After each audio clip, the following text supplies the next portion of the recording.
ప్రభుత్వ ఉద్యోగులందరూ వ్యతిరేకంగా ఉన్నారు జగన్ ప్రభుత్వం మీద. వాళ్ళందరూ ఓట్లేసేస్తారు, మాకు మొన్న టర్నౌట్ అయిపోయింది పోస్టల్ బ్యాలెట్లో అన్నట్టు తెలుగుదేశం పార్టీ నమ్ముతోంది. అదే సందర్భంలో నిన్నటి ఎన్నికల్లో వాళ్ళందరూ కలిసి పూర్తిగా రిగ్గింగ్లు చేసేస్తారు, బూత్ క్యాప్చరింగ్లు చేసేస్తారు, దానికి సహకరిస్తారు అన్నటువంటి ఒక భావనని కూడా జనంలోకి తీసుకెళ్లారు. కానీ hats off to government employees.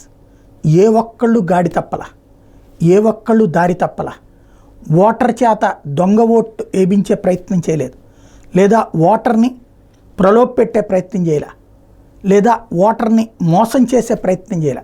బాధ్యతాయుతంగానే ఉన్నారు. ఆ మధ్యన కొంతమంది ఉద్యోగ నాయకులు చెప్పినట్టున్నారు, పోలింగ్ బూత్లో వచ్చేటువంటి ముసలోళ్ళకి ఏది ఓటు వేయాలో అర్థం కాక గుర్తుల గురించి ఇబ్బంది పడుతున్నప్పుడు నేనే 12 ఓట్లు వేయించానని ఎవరో అప్పట్లో చెప్పినట్టు గుర్తు, పోలీస్ కానిస్టేబుల్లో ఎవరో కొంతమంది చెప్పినట్టు గుర్తు. అట్లాంటిది ఈ దఫా అనుమతి లేదు. కుటుంబ సభ్యులు ఎవరైనా దగ్గరుండి ఓటు వేయించవచ్చు, కానీ డైరెక్ట్గా లేదు. ఆ ఇంపాక్ట్ స్పష్టంగా కనిపించింది. ప్రభుత్వ ఉద్యోగులు ఎక్కడా దారి తప్పలా, గాడి తప్పలా నిజాయితీగానే ఉన్నారు.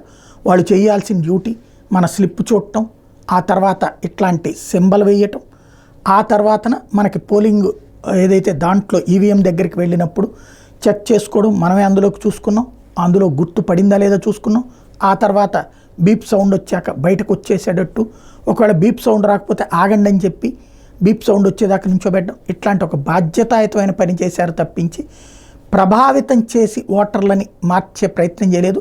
ఆ విషయంలో జరిగిన తప్పుడు ప్రచారంని వాళ్ళు తిప్పికొట్టగలిగారు.